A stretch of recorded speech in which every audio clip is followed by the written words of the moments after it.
Mehdi had a conversation with my Professor Jiang. Called you China's Nostradamus. You had three famous predictions in 2024 that Trump would get elected, that he would start a war with Iran, and that he would lose a war with Iran. Iran clearly has the strategic advantage. I think the next step in the escalation ladder is that Trump will send in ground forces. Nikki Haley was key to your prediction about Iran. You said Trump would pick her as his running mate, but he didn't pick her. I think that the problem with education is that it focuses too much on facts, too much on rigor, and not enough on imagination. Too much on facts. Do you hear yourself? Does China control what you say now? Your critics might say they're using you as a propagandist. It is possible I'm a useful idiot. And I suspect that there are many entities around the world who would like to amplify my message, including the Chinese government. Hold on. You don't call yourself Professor Jiang on your YouTube channel? I do now, but when I first started out, if you go way back to my early lectures... It doesn't matter when you first started out. You do call yourself Professor Jiang and you're not a professor. What is your big prediction now for 2026? We'll see what happens. We can test it out at the end of the year. Back in 2024, Chinese-Canadian educator Shui-Qin Jiang posted a video on his YouTube channel, Predictive History, where he laid out three big predictions. Donald Trump would win the 2024 election, the US would then go to war with Iran, and ultimately the US would lose that war. Since then, the self-styled professor who says he uses game theory to analyze the past and predict future geopolitical events has become an internet sensation, and has even been dubbed China's Nostradamus. But he's also faced some criticisms over his predictions and, many would say, pretty out there conspiracy theories. 2 out of 3 of Jiang's big predictions have come true. But how much of that is his own geopolitical foresight, and how much of it simply comes down to luck? How much does the Chinese government control or even influence what he says, what he predicts? I decided to not just speak to Shui-Qin Jiang, aka Professor Jiang, about Iran and the state of the world. I don't like the way he hit that. Okay? That's Mr. Professor Predictive History to you, Mehdi. Unbelievable. He hit the air quotes. He's the professor in my heart. But also to challenge him a bit. Here's our interview. Shui-Qin Jiang, thank you so much for joining me on Zeteo. You have said you use game theory to predict future geopolitical events. For those who have never heard of game theory, please do explain what it is and how it helps you explain what's happening with Donald Trump and with Iran in particular. Right. So game theory applied to geopolitics means that we see each individual nation state as a player in a zero-sum game to maximize its individual interests. And so each player would have its own characteristics, its own strengths, and it would adopt a optimal strategy in order to win the zero-sum game. So how does that apply in the Middle East right now? Right. So the United States is attacking Iran, and these two nation states have different strengths and weaknesses. So America has the world's greatest military. It has aerial supremacy. It has tremendous technology. It has unlimited funding. And so Iran is adopting an asymmetrical strategy of holding the global economy hostage, meaning that rather than attacking the United States directly, which it cannot defeat directly, it is instead controlling the Strait of Hormuz, which is strangling the global economy, and it's attacking the GCC nations, the infrastructure of the GCC nations, in order to force Trump into the negotiating table. So the CPC literally deported Chiang for spying in 2001, 2002. I don't get where Mehdi's Chinese government control angle is coming from other than racism and Orientalism. Yeah, I don't know. So that is the asymmetrical warfare of Iran. You've also predicted that the US, you had 3 famous predictions in 2024, that Trump would get elected, that he would start a war with Iran, and that he would lose a war with Iran. Based on what you've seen over the past month, do you still stand by that prediction? Yes, I do. I think that after a month, I think that Iran clearly has the strategic advantage. And what I mean by that is that Iran is very clearly able to articulate its military objectives, and it has a very clear strategy of how to obtain these military objectives, and it is working very hard and very meticulously to obtain these objectives. This is the complete opposite of America, where Trump has failed to articulate an end goal. And right now, it seems that the administration, the Trump administration, is unable to articulate both a strategy and a purpose to the American public, which is causing most Americans to not support this war. It's also causing low soldier morale among the American forces. What do you think happens next if/when Iran wins? Mehdi doesn't really have a sincere inquisitive mode, and perhaps this guy doesn't deserve that, but he has obliterate mode and my perceived ally mode only. That's actually a really good assessment. And when he goes into obliterate mode, I mean, he is one of the best in the game for sure. He is so good at it. And I will say, I think Professor Jiang does deserve it. But yeah, you're right. There are a lot of instances, like there's certain positions that Mehdi has as an anti-communist, right? Like he is just straight up an anti-communist. I don't know if he's like an anti-socialist as well, because he does align a lot, but he is definitely anti-communist. So like whenever American foreign adversaries are brought up, he does the thing that like I like to call like the blanket like neutral moral values without factoring in to his consideration imperialism and its impact, right? Like Western born instability and what countries might do in response towards that kind of Western backed and Western born instability, right? Who cares about that? He's solid on every subject. I mean, I like Mehdi Hasan. What are you talking about? I love Mehdi. I hung out with him. I talked to him quite frequently. I'm just giving you an honest assessment. He is perhaps the best debater, and he's not like a debate pervert about it either. Zateo is a fantastic operation. I was just telling you that like something that I've noticed with the way that he operates, like when it comes to all of the states, like state actors that are outside of the American security umbrella, he has almost the same smoke that he has for like America and Israel. And I feel like sometimes it's like not as warranted, if that makes sense. Like Cuba is a great example of this, which is like a country that we've like actively destroyed, right? No matter what kind of like repression exists in Cuba, which is marginal in comparison to like many other countries, including but not limited to the United States of America, like applying to Cuba the same standards that you would apply to like the United States of America, or even China, because like China is a little bit more appropriate because it's a totally sovereign nation state that is a behemoth of a country now, you know, and can stand on its own 2 feet, regardless of like how aggressively America might want to destabilize it. Like doing that same like, well, what do you say about like, you know, your critics that say you're engaging in tremendous repression? It's like, well, they've been in war, right? They've been in war for the last 60 years, and they didn't invite this war. It was totally unjustifiable. And yes, of course, like certain civil liberties are going to be taken away in an effort to maintain stability. And even then, all things considered, I think like Cuba's repression is especially in comparison to other foreign adversaries, and even compared to like the United States of America or England, is like totally marginal. Right. So even though Iran has the advantage right now, we still have to remember that America is the world's greatest empire. It has a lot of resources. Professor Jiang knows every question Mehdi will ask before the interview. True.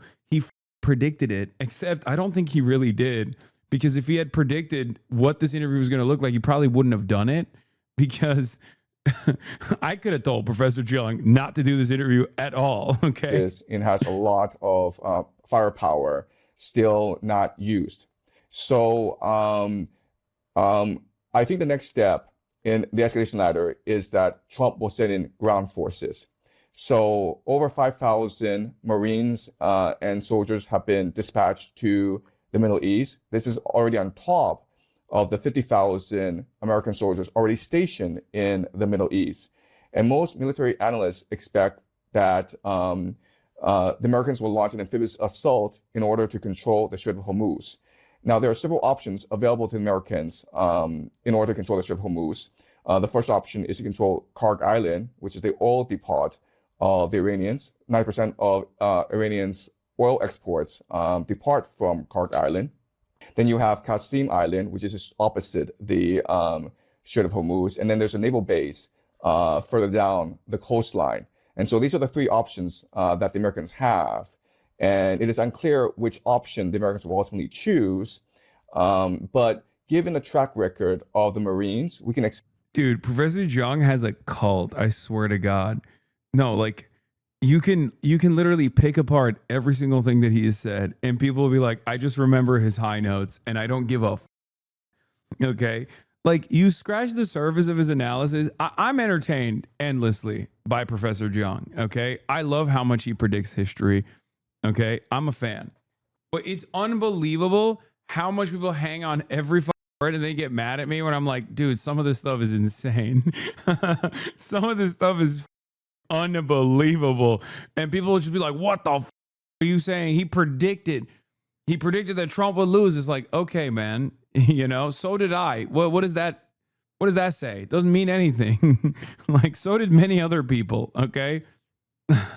expect the Marines to have an early success. The problem with the strategy and the problem with America's overall strategy is what happens next? How do you maintain control over the territory that you've claimed? The reality is that the Iranians have been preparing this battle for about 20 years. They developed this very effective asymmetrical warfare strategy of using drones and ballistic missiles from afar, hidden in underground bases, to hit and strike American assets around the Middle East. This is almost like guerrilla warfare. And historically, I can't take him seriously without a whiteboard that he constantly turns around and says, okay, and then writes what word he was just saying previously. Like, I need that. You know what I mean? He loses a big part of his impact when he is not sitting in front of a whiteboard. Power has had great difficulties in containing guerrilla warfare. Yep. So unfortunately, the Americans don't have a long-term strategy of how to win this war. Trump is still hoping for a quick strike, a knockout punch, and he believes that the American Marines can deliver this knockout punch. Liking this video? Then don't just watch. Hit like, share, and subscribe. Predict he'd go to war with Iran. But that wasn't based on geopolitical insights or game theory. People who follow American politics or world politics could have guessed that. I think I and many others were warning that Trump could win in 2024 and that he would escalate with Iran, as he did in his first term when he killed Qasem Soleimani. Right. So I think that if you've been following the news very closely, then it was actually pretty straightforward to make these three predictions, right? Because in Trump's first term, as you mentioned, Trump did have a history of escalating conflict with Iran. So the biggest escalation was when Trump ordered the assassination of Qasem Soleimani. And quite frankly, America and Iran should have gone to war during that time. But because of the escalation efforts on both sides, we prevented World War III during that time. But Trump was under tremendous pressure from his allies and from his donors to start a conflict in the Middle East. So if Trump had won a second term, then he would have started the conflict. I was pretty confident that he would start the conflict if he had won in 2020. But fortunately, he lost. And so that question then was, what is the likelihood that he would get a second term? Would he win in 2024? And then as I watched the news, it seemed pretty obvious to me that the Democrats were hopeless, that they were not delivering on the promise. See, he won me back. He won me back. My goat. He predicted that I would fall for him again, even without the whiteboard. Promises. That there were a lot of issues. For example, what's happening in Gaza, the war in Ukraine, that was making American voters disillusioned with the Democratic establishment. And so I thought that Trump would have a very good chance of winning in 2024. And if he won in 2024, I think there's a very strong likelihood that he would attack Iran. And so all three predictions have panned out. Just on your predictions, I just want to be clear here. Nikki Haley was key to your prediction about Iran. You said Trump would pick her as his running mate, and as vice president, she would pressure Trump into war with Iran. She's a notorious hawk. But he didn't pick her. And his current vice president, J.D. Vance, is widely seen as a skeptic of this war. So you admit you got that wrong? Yes, absolutely. So so I was thinking of what Trump's electoral strategy would be in 2024. And I think that if he picked Nikki Haley, this would be a tremendous boost to his campaign, because Nikki Haley would be very popular among neocons in Washington, D.C. She would also be very popular among suburban white women. That was key to Biden's victory in 2020. So I made the prediction that he would pick Nikki Haley. But at the same time, I was not completely sure about it because I also felt that J.D. Vance also had a good opportunity to be selected. And I also said during my lecture, making the prediction that Nikki Haley would be his running mate, that depending on whether or not he picked Nikki Haley or J.D. Vance, this would determine how we can foresee or understand Trump's second term. And so if he had picked Nikki Haley, then he would have been fully committed into the neocon project of regime change throughout the Middle East, of supporting Israel, of establishing American imperial power throughout the world. He didn't pick Nikki Haley. Instead, he picked the complete opposite, who is J.D. Vance, who is America first, who has always been skeptical of American imperial over. Okay, this is where he's wrong. Okay, I mean, obviously he was like literally wrong in his prediction, but he's also just wrong about J.D. Vance. And the reason why I say that is because he's just totally off base. J.D. Vance is not a real human. Like, he doesn't have true convictions. He's just a chameleon, right? Like, the reason why we think of J.D. Vance as like someone who's, I guess, anti-interventionist is not because he actually has demonstrated any sort of anti-interventionist values. He's just Peter Thiel's blood boy. Yeah, he is an opportunist for sure. So Professor Jiang had his class read Hillbilly Elegy.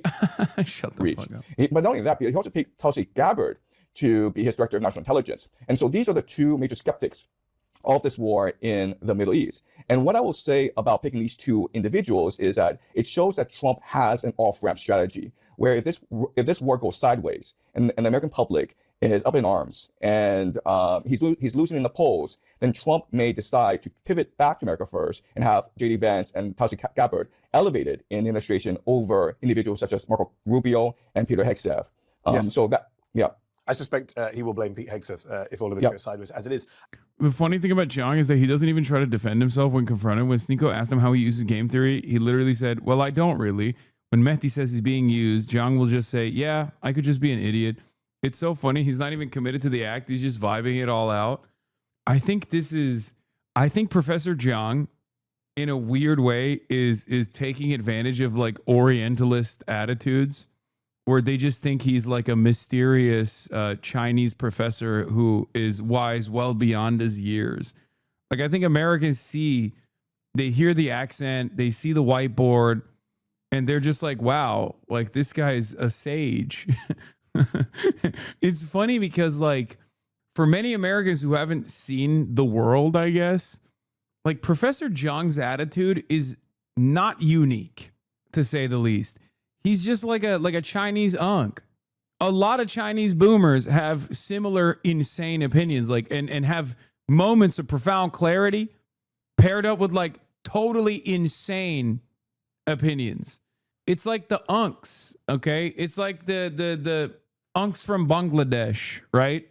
Or an Iraqi unk, okay? You talk to an unk from Iraq, he is going to give you the most complex assessment, simplified, like Uber drivers, you know, like people like that. Exactly. They're gonna explain to you everything. You're like, oh my God, you are so brilliant. Like, why are you driving an Uber? You said you were, a chemical engineer. Like, how the did this happen? Because a lot of Americans don't realize that, like, I would say that like the base level of education elsewhere is just far better than the average American. And by virtue of not being from America, you're just not, you're not as sheltered. You have a much better, much deeper understanding of the way world events unfold. Okay. It's not unique. I mean, I even benefit from that to a certain degree, right? Like, my perspective is guided by the fact that I grew up in Turkey. So I have a very different attitude about American imperialism and endless, ceaseless militarism than the average American does, and the average Westerner does. Okay, it almost comes across as profound, but I swear to you, there are a lot of people. I don't know. You're saying he grew up in Canada and he went to Yale. Yes, sure, fine, but like, obviously, you spent a good deal of time outside of America as well. So that's what I mean. My point is, there are a lot of people like this out there, and people, if you don't pay attention to like everything that they're saying, you're going to be like, this is the most brilliant person of all time. Where does China fall into all of this? You're a Chinese Canadian, you're based in Beijing. China clearly stands to gain from a failed US war with Iran. How much of your views are reflective of China's views, the Chinese government's views, the CCP's views? Right. So the official Chinese Communist Party line is that China is committed to global peace and to... He said Chinese Communist Party. Red flag. Flag on the play, Professor Jiang. Bruh. That's a bruh moment. Bruh. Global trade that benefits all. China wants a win-win globalized system in which people are trading peacefully and which everyone is committed to world peace. And so China has come out vocally criticizing both Iran and the United States. The United States for starting this war, but also Iran for attacking the GCC energy infrastructure. Remember that China relies heavily on Qatar liquefied natural gas, as is the case with other countries in Europe. So China looks at what's happening in the Middle East, and China, I think, is working very hard diplomatically to come to an agreement. Unfortunately, right now, China doesn't have much leverage over either the United States or Iran. In fact, many analysts believe that this war was started in part to economically strangle China, because China depends on a lot of its economy. A lot of its economy is based on accessing cheap energy from overseas, specifically the GCC. China imports 40% of its energy needs from the GCC. And so if the GCC were to stop energy production, then the Chinese economy would be in a lot of trouble. And this would give Trump a lot of negotiating leverage over China in the upcoming talks scheduled for mid-May. And I believe that what's going to happen is that because the Chinese are extremely pragmatic and very business-oriented, and I think that Trump and China will sign a landmark deal where China agrees to buy a lot of energy from North America. You're full of praise for China's role in trying to get peace in the Middle East. Here's what I don't get. You were caught filming protests by Chinese workers, famously in 2002 as a freelance journalist at the time. You were suspected by the Chinese government of spying. You were deported from China. Reporters Without Borders protested your deportation at the time. How did you get back into China? And why is it, some of your critics say, you have so little to say about China's role in all of this geopolitics? Is it because you're not allowed to currently? Right, so... God damn, dude. Half of the chat is saying Chinese buy, the other half Falun Gong. Yeah.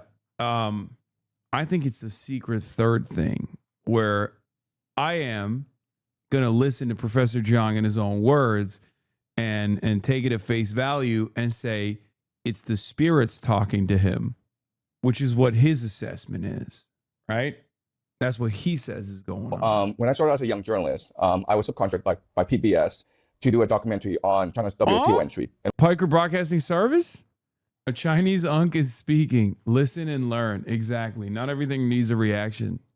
one major issue about China's WTO entry, of course, is worker rights. And at this time in China, there was a major restructuring of the state-owned enterprise system. So I was dispatched to northeastern China to film a worker protest. Unfortunately, the place was swarming with police spies, and I was arrested and interrogated for 2 days. I was held incognito for 48 hours, which is the maximum by Chinese law. And I signed a confession saying that I was a reporter and working in China illegally as a reporter, and the decision was made to deport me without charging me with any crime. And so I was allowed to come back into the country, but I was deported. So that was the story. If they suspected you of being a spy, how did they let you back in? China's not known for being that trusting. They suspect me of being a spy, but after a 48-hour investigation, after doing a thorough background check on me, they concluded that I was not a spy, and I was a journalist working to film in a worker protest. But it wasn't just 2000. I don't understand why you spend time working against this guy. Okay, first of all, calm down, okay? I'm not going after your comfort, Professor. That's number one. Number two, I'm just fascinated with him. He's a crank, and I like cranks. I'm fascinated with cranks, okay? Jesus Christ. That's it. In 2017, we checked, you wrote an op-ed for CNN.com, headline, China's media enables tyranny and corruption. In that piece, you praised the US media as the world's free speech defender of last resort. Oh, yeah, this guy's out of control. Okay, never mind. I went back. I'm flip-flopping on my Professor Jiang takes, okay? Nope. Never mind. Never mind. He's out. Red flag. That's another bruh moment. Bruh. Said in China, power trumps truth. And China's Communist Party, you said, maintained its iron grip on power by controlling what's said in the media and what's taught in the classroom. Do you stand by those views from less than a decade ago? So in 2017, when I was asked by CNN to write an op-ed, I did stand by those views at that time because, like everyone else, in 2016, when Donald Trump won the election, I thought this would be very bad for American democracy because he was clearly not a believer in free speech. Yes. He called the news media fake news. And so I wrote the op-ed for American audience saying, like, the greatest treasure the greatest wealth of America is the First Amendment, the right to speak whatever you want. And I contrast that with China, where you're not allowed to say whatever you want, where you are very much monitored by the government. Even today, I do not have a Chinese online media presence. I do not say anything online. I do not talk to reporters from China because I'm conscious that whatever I say online could be used against me. But hold on, they allow you to be on this show. They allow you to be on YouTube. You get past the great firewall that you criticized in that CNN piece. How come? Look, the reality is that the best way to understand my situation in China is I'm essentially a Martian on Earth talking to Martians back at home in Mars. Like, I am not part of the Chinese system. I'm on YouTube, which is blocked in China. How do they allow you English. to be on YouTube? This is what I'm not understanding. If you're blocked in China, why do they allow you to become? You're very prominent now. You're famous in the West. I'm sure the Chinese. Okay, so this is what I mean. Like, I don't think Mehdi understands. Like, the Chinese government doesn't give a if you're on YouTube. Okay, they just don't care. Like, I think a lot of people think that the Chinese government is like far more invested in like trying to manipulate Americans into loving China or whatever. I think they should do that, for the record. Okay, they should, and they don't. And they don't to a degree that is unironically self-defeating. Like, they have the capacity to export so much culture. They have the manufacturing base for it.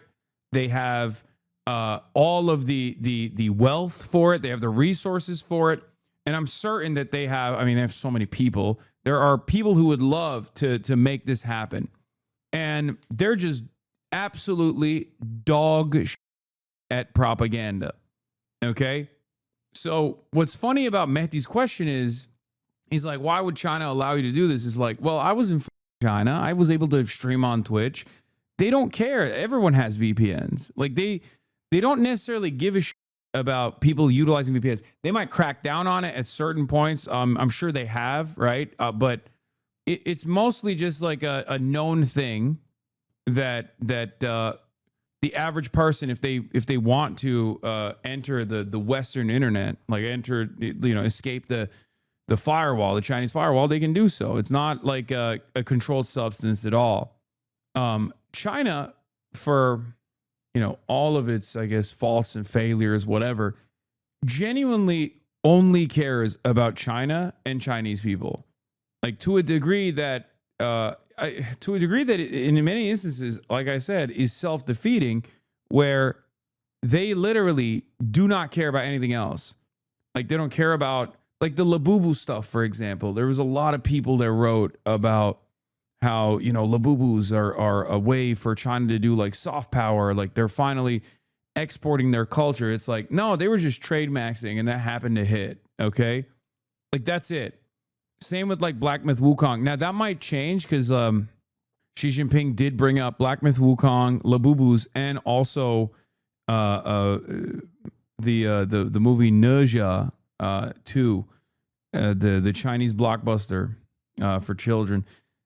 In his annual State of the Address last year, implying that like they might actually pivot to doing like more exports, more cultural exports. But overall, up until this point, it's just like pure coincidence and pure luck that things have popped off. His like national addressing of the state, like he does it annually. I don't know, what is it called? Like the annual State of the Union? Oh, something like that. But I think they're just confident about their own culture. It's not that they are oblivious. No, it's not that they're confident about their own culture necessarily.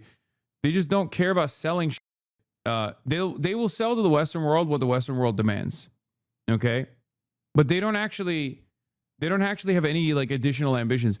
The reason why I'm bringing this up is because like if you're living in China, they care far more about you being on Chinese platforms and then potentially violating the rules or potentially criticizing the party. Can't do that. Criticizing Xi Jinping. Can't do that. You can criticize local issues, and people do it all the time, but you can't just like on Mao Zedong or any of the leadership. You can't do that. That's like, they will ban you. They will ban you from social media. There's also a lot of like weird, there's also a lot of weird restrictions around like even Chinese celebrities, right? Like a Chinese celebrity could have a high profile relationship, for example. And then at a time when China wants to, increase the birth rates, right? That Chinese celebrity will fall out of favor after getting into having a breakup or something, right? Like going through a breakup. And when that happens, they just erase you. They just erase your personhood pretty much from social media. It's crazy. Make no mistake. I find that to be a very strange and very restricted way. They don't like throw you in jail or anything, but they will literally just ban you from social media and they'll wipe you. Okay. It's not IRL, just on the internet, just on and not even on the internet necessarily, just on Chinese internet. It's like almost like a state enforced cancel culture. And not only is it a state enforced cancel culture, but it's also it's for unnecessary for things that you and I would consider to be super silly, right? Yeah, they'll wipe you for scandals, but sometimes what you consider to be a scandal could be something that's not actually a scandal, right? So that is that's some of the restrictions stuff, but it's all entirely internal. It's all in China because that's all they care about. So a guy like Professor Jiang, especially because he's talking about foreign policy, you can do that you can even do that. What Professor Jiang is doing, he could do on Chinese social media as well, even as long as he's not super critical of Chinese foreign policy, then he can even do that on Chinese social media. But at the end of the day, they just don't give a shit, they don't care. I will say, however, at least from my conversations that I've had with people that have, lived in China for a very long time, both Westerners and also Chinese netizens, is that at times they're very responsive to American intervention, right? They're very responsive to American intervention. So whenever America starts saber rattling against China, they clamp down on any kind of dissent. So ironically enough, the way we move here against China ends up having impact on the day-to-day existence of Chinese people. So crackdowns do actually happen. During COVID, there was a lot of state enforcement, a lot of state repression, right? As a matter of fact, if you've done any Marvel Rivals ads or anything like that, I mean, many of you probably haven't, but if you've done any ads where the main subsidiary is a Chinese company, they will very clearly tell you you can't say anything about COVID, anything. And at first, when I saw that restriction, I thought, oh, I guess they're super sensitive to racism, right? Oh, COVID is a Chinese virus, whatever. No, it's not that. It's just they literally do not want you to talk about COVID at all. And it's a holdover from back when there were a lot of criticism on social media during the COVID zero policy that they were implementing. And it was more so the uncertainty that people had about when they would be able to go outside and how terrified they were about that. But ultimately it's just, so if we're chill, they're also chill. Yeah, I think they're just very responsive to what they perceive as American interference. Because when America was constantly talking about China's COVID policies, when America was talking about China's COVID policies, there was a lot of people writing about how restrictive China was and all this and they were trying to have access to people in China to criticize the Chinese government about their restrictive COVID policies. They were super sensitive about that, and they were actively enforcing these social media bans. And some of that repression stays behind. A lot of people have told me that China was a lot more open from the 2012 period until 2019. And it got post-COVID when there was tremendous prosperity. At the same time, there was a lot of development that came after COVID, but there was also a lot of repression as far as speech goes during the COVID period that didn't fully open up again as it was back in 2012. It's the same in Cuba, same political consequences because of U.S. policy, and then the U.S. then turns around and uses it as justification for more bad policy. Yeah. But yeah, I think Mehdi doesn't fully understand Chinese restrictions in general, and I don't even fault him for it. Let's be real. Most Westerners don't get it. I saw a video talking about your controversial wearing of a high collar fashion style on Hanfu style clothing. You even make fashion political. No, that's normal. A lot of Chinese netizens don't like the Adidas tracksuit because it's not even like it's like resembling a bygone era of Chinese culture. That's a separate thing. Chinese government has noticed. Yeah, they hate those. Well, most Chinese will have access to a VPN device, and that's what I use in order to access the internet. You wrote for CNN that the Chinese government has built the Great Firewall to monitor and control their citizens' pursuit of truth. Does China control what you say now? China does not control what I say because, again, I'm not talking to Chinese people. I'm talking to... Yeah, see, he's right. Professor Jiang is actually right about this. Like, he's not wrong about this. He's literally right about this. I know it sounds like defensive or whatever, but he's absolutely right about this. China doesn't give a f. You can even be on Chinese websites and talk about most of the shit he talks about. Like, you can literally just sit there and shit on America all day, every day. No one's gonna ever. The government's never gonna say anything about it. Atriok, Aiden, and Doug talked about that specific thing on their podcast. The way they described it is after hearing with a professor at a university is that a lot of those strict rules are enforced by local governments. They explained that the national government only provides a framework on what terms should be on apps and all that, but the local governments get to dictate how they hand out punishments on that. Yeah, I mean, there's a lot of stuff that happens that is left to the localities, and then because we still look at China as this like fascinating, totally closed circuit country when it's not. It's very accessible. We just decide, like, even the social credit stuff is literally not a national policy at all. It was never a national policy. It was attempted. It was really a pilot program somewhere, and they never even implemented it. But like, people talk about it still to this day. Anyway, Westerners. Hold on, that's what most people would say is China's great benefit. They might see, your critics might say, they're using you as a propagandist to come and say this stuff about Iran and the US on behalf of China. That would be what your critics would say. Look, the reality is that this is a fair and legitimate criticism that I've been contemplating for the past 3-4 weeks. Because, when I first started this YouTube channel like 2 years ago, I was expecting 5,000 viewers who would have a passion for learning, who would be as engaged with literature and geopolitics as I was. And over the past month, I've blown up all across the internet. And I don't think this is organic. But so I wonder if there are some governments or some entities that believe that my message should be amplified. It is possible I'm a useful idiot. And I suspect that there are many entities around the world who would like to amplify my message, including the Chinese government, but also including the Russian government, including some aspects of the American government, including some people who are hostile towards war. I appreciate your candor. You said you blew up on the internet. You did go viral over your Iran predictions. But on your YouTube page, as people now start to acquaint themselves with you and familiarize with your work, people have been slightly surprised to see some of your other stuff. You have a series of lectures focused on secret societies where you argue that groups like the Illuminati, the Freemasons, the Jesuits... Okay, this part is, this is my gripe with Professor Jiang. Not my Professor Jiang. ...are at the center of world control. People would say you sound kind of crazy when you talk about the Illuminati. It's the kind of thing you hear in Dan Brown novels.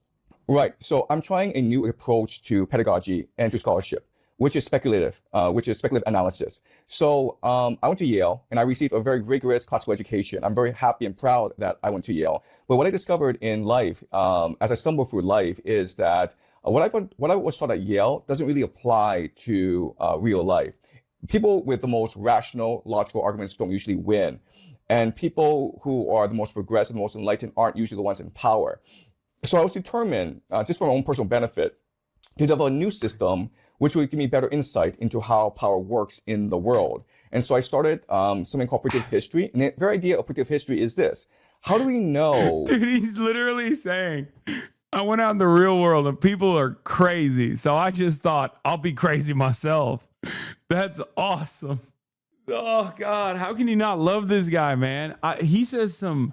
He leans into some heinous conspiracy theories, okay? But he does it in such a, I don't know how to explain it, like non-threatening manner. like, look at his response. Hasan was like, you tie everything back to insane conspiracy theories. What do you have to say to that? And he's like, yeah, a lot of people are crazy. I got my classical education. And, I realized there's just a lot of people out there who's just nutty with it. So I'll be nutty myself. Yeah, he is very nonchalant, very unassuming, and also very endearing. And the thing that we're talking about is literally like Holocaust revisionism, right? Like, it's insane stuff. if our understanding of history is correct. And the answer is, well, we can make predictions based on our historical framework, and using and seeing if these predictions work out or not, validate our historical models. So what I've discovered is that if you have a combination of game theory, historical patterning, and eschatology, then this gives you a pretty deep insight into how the world will turn out. And secret societies are very much an important aspect of eschatology. I'll come back to secret societies. A couple of things you mentioned there. You said you were at Yale. Just to be clear, your degree was in English literature, was it not at Yale? It wasn't. Yes. International relations or national security. You're an English lit graduate, and you're not a professor. I know it's your YouTube moniker, but you're a high school teacher. You're not actually a professor. Right. So when I went to Yale, I was actually a math and physics major. I was declared a math and physics major, but the Yale English department was very strong, and so I switched majors. So I have actually both a math background as well as an English background. That's why my system of analysis can seem strange to people, because I'm combining a multidisciplinary approach to my thinking. Yeah. That's my goat. That's my goat. He's so awesome. And I'm not a professor. I'm not a professor. But I never said I was a professor. It's the internet who called me professor. Hold on. You don't call yourself Professor Jiang on your YouTube channel. I do now, but when I first started out, if you go way back to my early lectures... It doesn't matter when you first started out. You do call yourself Professor Jiang and you're not a professor. Look, there's a guy on the internet who calls himself the God. Have you interviewed him yet? And asked him why he calls himself the God? I think I'm good friends with a radio host called Charlemagne the God, but no one actually thinks he's a God. People actually think you're a professor. Just sticking with your analysis, you just said speculative analysis. To many people, that sounds like you're just making it up. You're speculating. Look, I think that the problem with education is that it focuses too much on facts, too much on rigor, and not enough on imagination. Too much on facts. Do you hear yourself? It sounds... what do you mean too much on facts? Look, I know this sounds strange. Shut up, Matty. What do you mean? He's cooking. He's like, yeah, facts are secondary sometimes. No, Jiang is being obtuse here. Jiang is just lying about being a professor. Also, right there, too much on facts. Okay, y'all are haters, bro. He won me back over. God, he is my Professor Jiang. He is my professor. I'm obviously Dr. Jihad, as you guys know, and he's Professor Jiang. But there is a difference between facts and truth. Now I understand why that chatter said, can we stop watching now right before this part?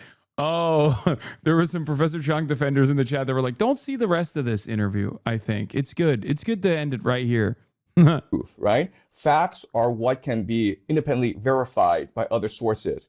Truth is a deep understanding of the world that allows you to understand why things are the way they are, as well as make certain predictions. We used to be a people, a human species that was very focused on truth seeking. And that's why religion was such an important part of our lives, because God, prayer was very important to help us understand our place in the world, where we came from, what we're doing here, and where we're going. And now we just focus on facts, on making sure that you can memorize all the elements of the periodic table, on making sure that when you talk about secret societies, I guess people want to say, well, where's the factual evidence? Where's the evidence? You said, I think, the Jesuits control the Vatican. First of all, there's nothing wrong with Jesuits. Good people. I know many of them. Second of all, there's only ever been one pope who's a Jesuit, and he's gone. So people would wonder, like, facts are important to your evidence. And people would say that it's not just fun and games when you're doing speculation on YouTube. They look at some of your rhetoric and they see that you don't just criticize Zionism or Israel, as many people legitimately do. You talk about this pretty far-right concept of Pax Judaica, a new world order centered around Israel. You have a video called Dawn of the Jew. I think one of the craziest things he's done, and there's a lot, right? Like the Holocaust revisionism, all that stuff is like very dangerous and cuckoo for Cocoa Puffs. Pax Judaica is another one of those things. But one of the funniest things he said, and there's many of them, was when he said that the next era of great powers are going to be Israel. And what was it? Like, it was all these countries that are going to rise from the ashes of being dominated. I think it was like Japan, Israel, and was it Iran? No, I don't even think it was Iran. Yeah, Israel, Germany, and Japan. Those are going to be like the three major powers in the world. Oh, it's funny. Pax Islamica was great too when he said Iran is going to unite the world of Islam. I'm still waiting for that, but you know. In which you seek to answer the question, why is it that Jews are so dominant? Surely you understand why a lot of people think at best you're trafficking in pretty anti-Semitic tropes, and at worst, you're a card-carrying anti-Semite when they see that stuff. Okay, well, that is a very strong accusation. So can you please tell me what? He worked for Christian Science Monitor? Shut the up. Really? Dude, this is the most fascinating guy of all time. Christian Science Monitor? What the hell? I mean, Christian Science Monitor actually does great coverage. Like, it is a well-respected institution. If it's the one that I'm thinking of, yeah, it's not like you might hear the word Christian Science and think like it's not. It's like an actual legitimate operation. Bro is just curious as what is going on. Yeah.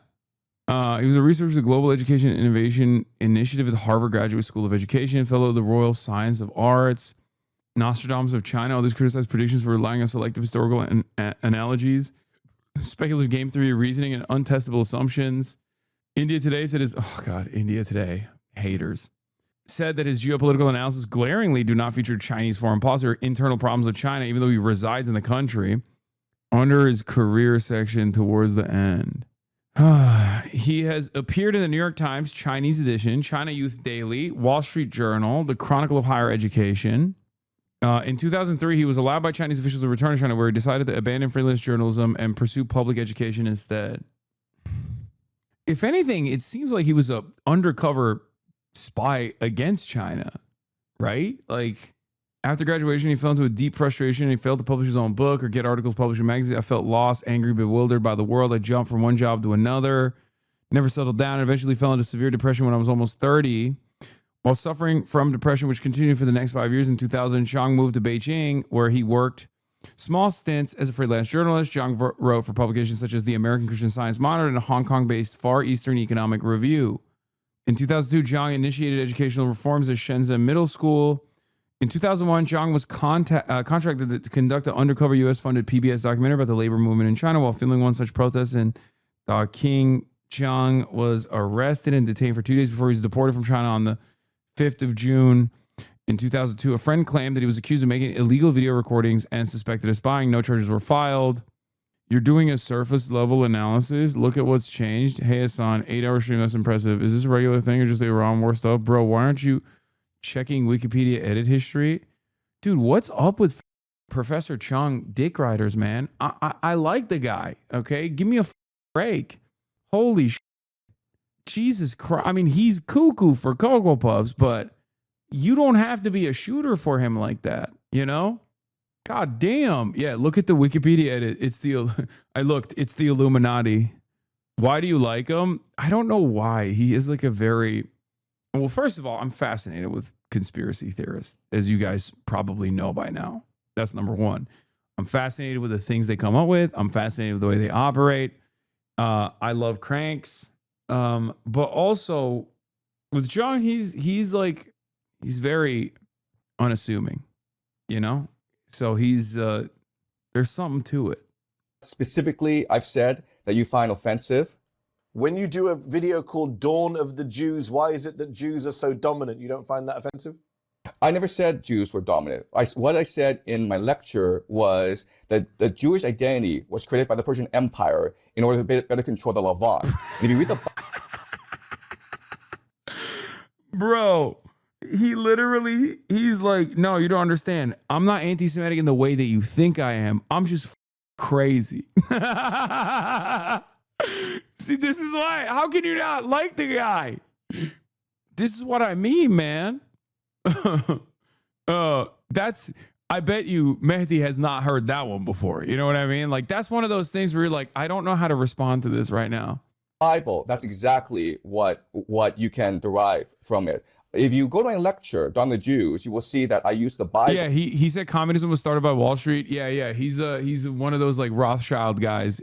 He has a lot of fascist conspiracy theories locked in the chamber, for the record, just so you guys understand. Like, he has a lot of the classic takes, like the Rothschilds were responsible for the communists, the great like annihilator of whites, white Christians. It was the Jews that basically funded the communist movement, all that stuff. Like he leans in that old school classic fascist conspiracy theories as well.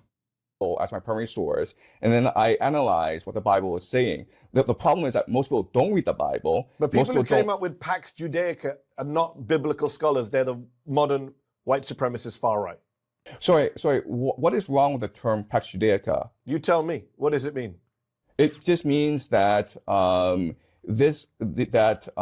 there is an entity in the Middle East, Israel, that is able to dominate the Middle East, very much along the lines of Pax Americana and Pax Britannica and Pax But you didn't say Magalica. Pax Israelica. You said Pax Judaica. That implies all Jews. You know the tropes about Jews running the world. I wouldn't be okay if you said Iran is dominant, Saudi Arabia is dominant, Pax Muslimica. In fact, you know. He has said that. You're wrong. He has said that. He said Pax Islamica. Yo, Mehdi, you're not a ball knower. That's what I'm saying, dude. No, you're wrong. He has actually said Pax Islamica. He said Iran. Hasan, he's an academic. Of course, he's well versed in the literature. Oh. know that there are many racists in the West who do believe that Islam and Muslims are trying to take over the world. I find that equally offensive.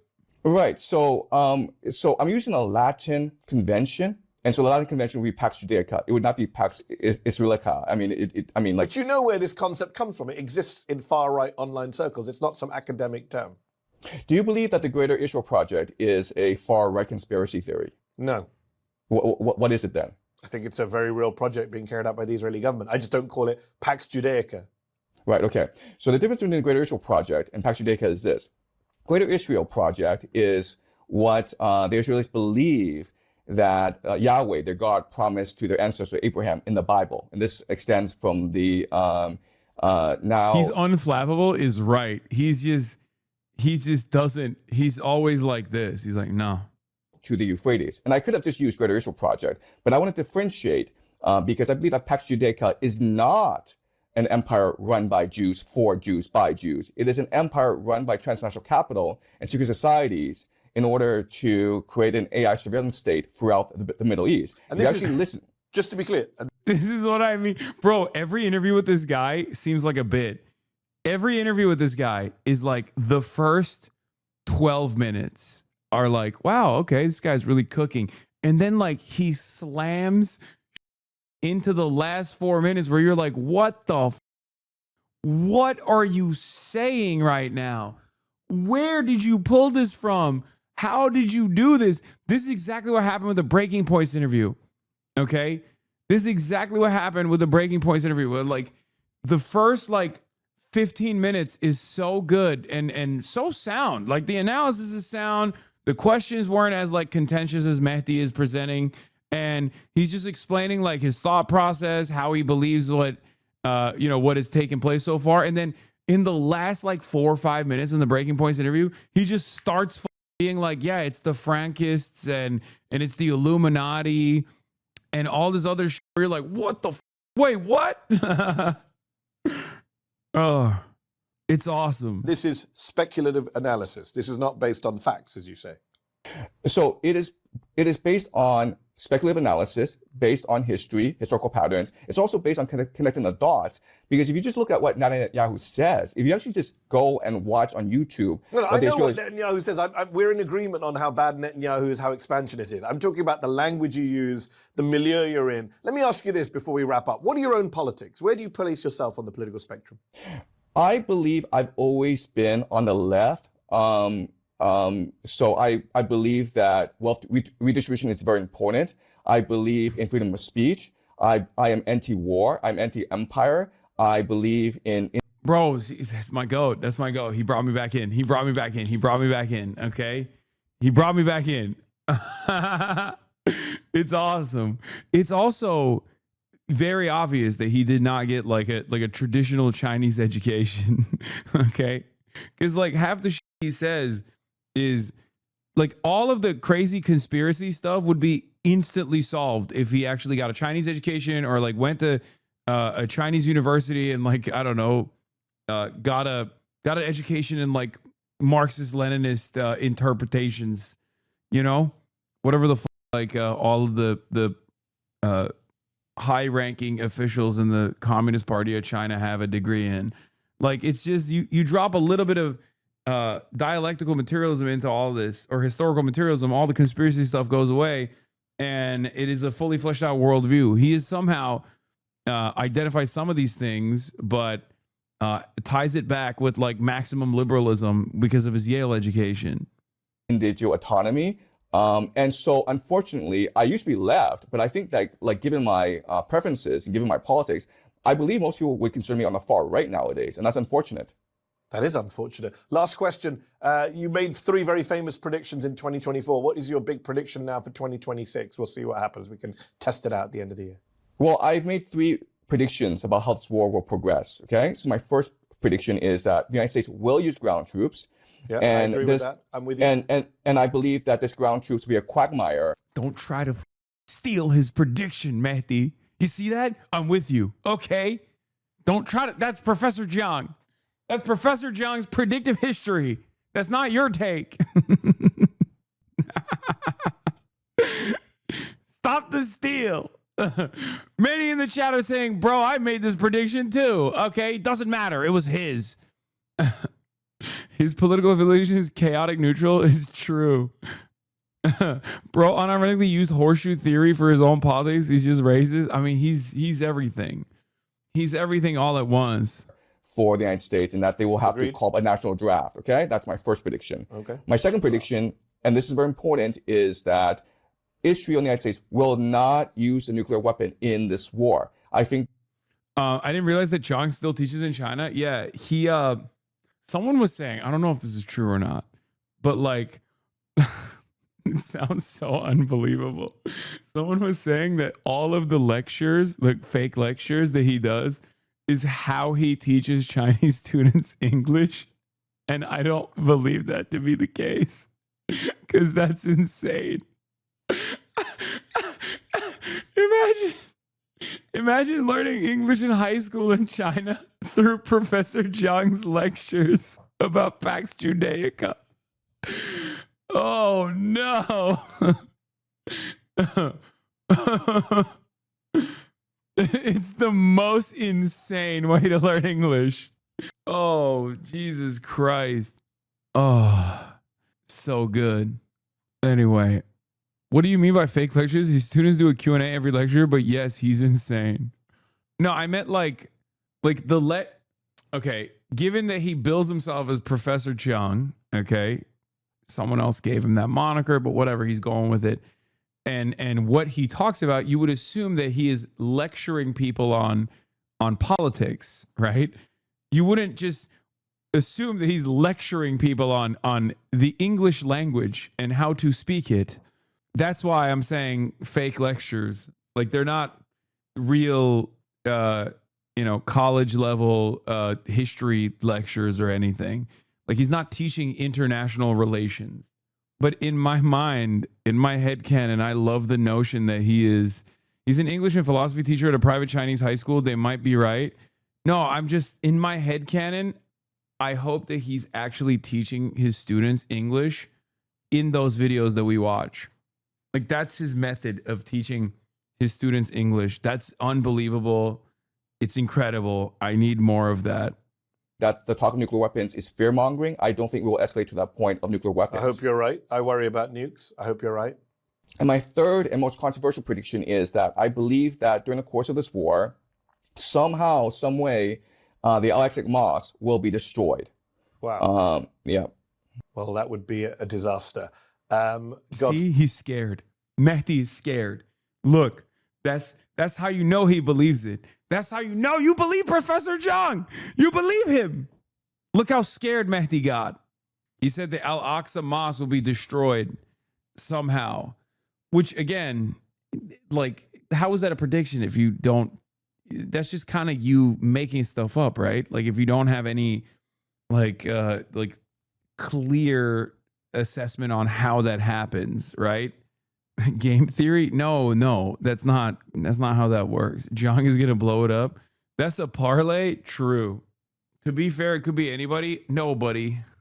No, brother. I think there's only one country that would do that. Okay. Couldn't be anybody at all. There's only one place, one country, one movement that would be invested in doing it, and they've been trying to do it. He must be banned in Poly Market. Yeah. I'm not going to say which country. It's Israel. Forbid. We will have to leave it there on that rather dark prediction. Shui-Chin Jiang, I appreciate you taking time out. I appreciate you taking my questions. Thank you so much. I mean, people watched it and they said, exclusive, who is Professor Jiang? Who does he work for? What is this? Having spent a short period of living in Guangdong during his childhood, Jiang did not speak Mandarin his early life, only after enrolling at Yale in 1997. During Jimin's visit to the U.S., he signed a Sino-U.S. Rule of Law Initiative. Following year, Yale Law School, China Law Center. What is this? Mehdi was so mean to him. I agree. I will defend Professor Jiang. Someone needs to check Professor's Kalshi account. I know a gambler when I see it. No, he would never. That's unethical, bro. Coincidentally, following his trail, Professor training at Yale, Professor Jiang returned to China for the first time in 1998, working briefly as an intern teacher. Following a short internship.